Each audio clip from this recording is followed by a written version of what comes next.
whenever these reports come out, we always focus on the solvency of the HI trust fund, which is probably not a particularly good metric for looking at the overall health of Medicare. And you mentioned before there were different trust funds. So let's just mention Part B and Part D. I mean, that's kind of where the cash problems come in, right?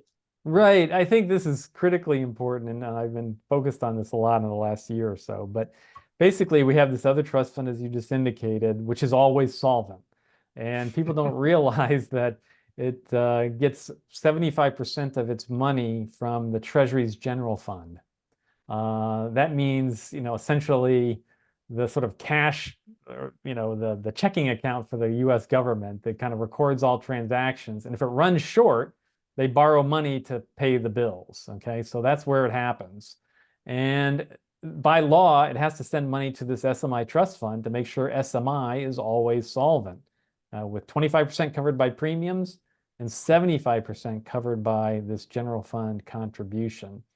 What the trustees report can never quite get to and sort of explain to folks is that, I mean, they try, but that money coming out of the general fund is a major reason why we have fiscal challenges in the country today already and in the future. It's gone up very dramatically compared to where it was 30 years ago, and it's expected to go up even more in the coming decades because of population aging and continued rises in expenses per beneficiary. So we're essentially subsidizing Medicare, which is okay, out of the Treasury, but we don't have a dedicated revenue source to cover that expense. It's essentially borrowed money paying for this part of Medicare.